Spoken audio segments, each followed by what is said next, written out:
Kant só foi até a lei moral. E ele foi, claro, coerente com o seu sistema. Já Lewis vai dizer que se existe uma lei moral, não existe um legislador, né? Lewis foi mais além. Por quê? Porque Lewis estava entrando no campo da metafísica. Metafísica, é verdade. E Kant diz, não, o campo da metafísica tem que ficar na metafísica. Verdade. Então, esse é o argumento preferido de C.S. Lewis, né? O argumento moral, né? Sim, aí eu dizia assim, porque na hora que você debate com o ateu e apresenta os argumentos que tomam de empréstimo todas aquelas coisas da ciência, né? No final, o ateu, ele vai apelar para o problema do mal. O problema do mal, E o problema do mal é uma questão moral. Então, de fato, ataque logo... Se você é um relativista e se você nega as bases absolutas e objetivas da moralidade, como é que você vai dizer que o mundo é mal? Como é que você vai dizer que Deus é mal? Que existe um mal objetivo? Tudo é relativo, é subjetivo. Então tudo pode ser reduzido à opinião pessoal. Então essa é a grande falha do ateísmo.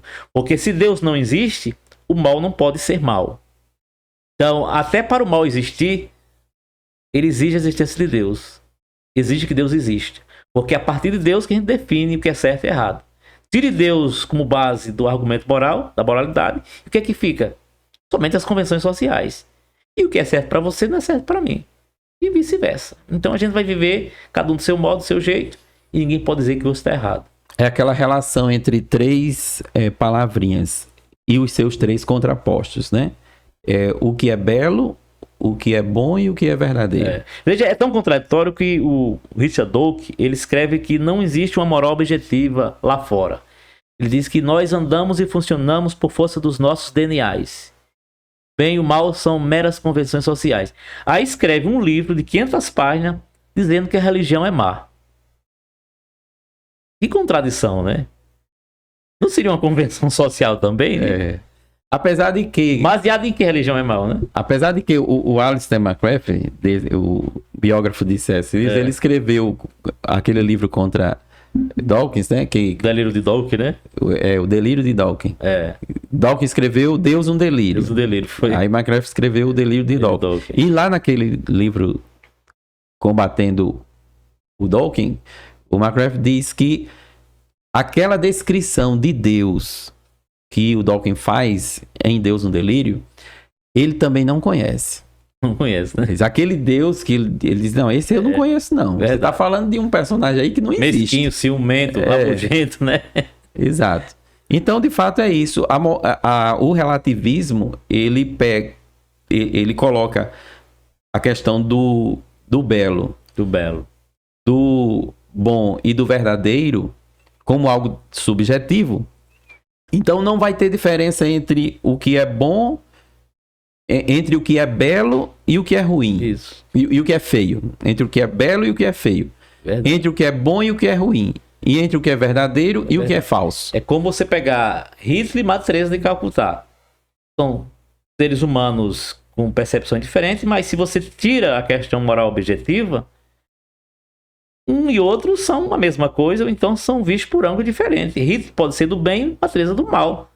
Se você quer associar assim. A única coisa que vai determinar isso vai ser a convenção social. Exatamente, a convenção social. E Hitler achava que estava certo no que estava fazendo. Então, se o certo ou errado é aquilo que a gente define como certo e errado por nós mesmos, então não podemos condenar Hitler. E se não existe uma verdade ou uma moralidade a parte das opiniões alheias, e pode dizer que ele está errado e ela está certa, Madre Teresa de Calcutá. Ambos podem estar somente errados ou certos por ângulos diferentes. Então, esse é o grande problema do ateísmo e do subjetivismo, que é o seu fundamento, né? E esse é o grande argumento que C.S. Lewis usa no livro Abolição do Homem, é verdade. Do Homem. Um argumento que nunca foi refutado. Não foi refutado, é verdade. Muito bem. E aí, Pedro, tem mais algum ponto que você gostaria de destacar nessa abordagem geral que a gente fez de C.S. Lewis? Já estamos nos encaminhando para o final. Você quem sabe aí que você quer falar sobre C.S. Lewis? Tem tanta coisa que a gente vai... A gente poderia, assim, pensar depois em fazer uma análise de cada livro dele, né? Sim. Por exemplo, um dos livros que eu já li várias vezes é esse aqui, Anatomia de um Andor. Não sei se você já chegou a ler esse livro. Já, comecei a leitura dele. Inclusive esse aí que está É muito bom, assim. E esse livro, ele tem uma perspectiva um pouco diferente do problema do sofrimento, né? Porque o problema do sofrimento é uma análise mais filosófica, né? Esse aqui é mais existencial, né? Deus vai lidar mais com a questão do sentimento, né? Como ele se sentia, é um diário, né? Ele começa a escrever como se fosse um diário. E quando você começa a ler esse livro, a impressão que tem é que Lewis se decepcionou totalmente com o cristianismo, com a fé. Ele perdeu a fé, tornou-se uma espécie de agnóstico. Porque assim, ele começa a desabafar, né? A desacreditar. Diz que Deus não ouve mais oração, não ouve ninguém, não está interessado no sofrimento alheio, que não se importa mais com ninguém. É uma espécie de sádico cósmico, né? Que tem prazer em torturar as pessoas, em fazer o sofrimento acontecer. Aí, a partir do 3º capítulo, ele vai começando a repensar as questões e vai entender que aquilo que falou era da boca para fora, é somente ideias para desabafar, para botar para fora o que tinha dentro do coração. Aí vai entendendo que a vida, na verdade, que ele viveu foi um teste de fé, que a fé que ele descobriu agora mostra que de fato ele não tinha fé, ele era somente um cristão que não suportava as provações. E agora ele precisava ser testado naquilo que ele havia ensinado aos outros. Ele descobriu que a casa dele não passava de um castelo de cartas e que Deus derrubou esse castelo e vai derrubar quantas vezes for necessário. E percebe que se a tortura de Deus existe, é para o seu bem. Ele pode até a torturar, mas para transformar você numa pessoa melhor. Ele conclui mostrando... Isso aí tem a ver com o megafone, né? É, o megafone. Isso acontece dias posteriores à morte da esposa dele, né? Isso foi uma apologética, uns pés no chão, porque tinha experiências dramáticas, né? Perde a mãe, perde o pai, perde amigos na guerra, amigos próximos, foi ferido na guerra, perde a esposa, né? Poucos dias de casamento, um homem que era um solteirão por muitos anos, depois encontra a esposa, de repente vê a mulher, já casou com a mulher doente, já aí sentenciada praticamente à morte. Deus deu uma pausa assim de alguns meses e anos, né, para ele usufruir um pouco do casamento. Depois a doença volta e ele vai sofrer, até ver a morte aí da esposa na cama, agonizando. É muito complicada a vida dele, né? Mas ele se recuperou totalmente. Dias depois, anos depois, ele morreu, mas morreu crente, né? Amém. Amém. Bom, vamos então marcar outros encontros para a gente pegar uma obra aí dele dissecar, né, bem, porque a produção realmente de C.S. Lewis ela é muito profunda. Muito profunda, assim. E muita coisa de Lewis eu não tenho muita coisa de Lewis ainda na cabeça. Muita coisa que eu preciso aprender de Lewis, né?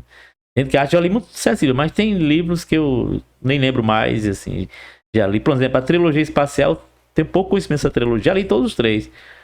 Mas é o livro que eu menos li de C.S. Lewis, né? As crônicas, algumas eu gosto mais do que outras. Tem alguns textos bem acadêmicos dele também. Por exemplo, a Alegoria do Amor, para mim é o livro mais difícil de C.S. Lewis. Tradução, inclusive, da Gabriele, mas ela deixa claro que o livro é difícil de traduzir, é difícil de entender, porque ela acha que o livro usa uma linguagem muito técnica, muito científica. Mas não é a dissertação dele? Exatamente. Ela acha que é muito técnico, muito difícil, e ele recorre a autores que a gente não conhece. Usa termos até que ela não consegue traduzir. Ela, inclusive, usa isso no prefácio, né? O que ela diz assim, a esperança é que você leia e compreenda o contexto geral, mas ela mesma deixou claro que ela não conseguia entender tudo. Imagina o leitor comum, né? Sim. É, para mim, o livro mais difícil dele, é a Alegoria do Amor.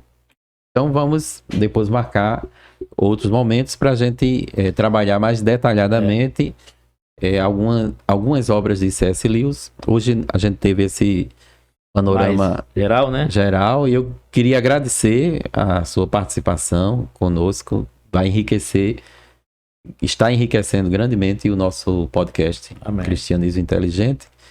E eu espero que o pessoal possa desfrutar aí e ser instigado, né, motivado a conhecer este autor e a sua obra, tá bom?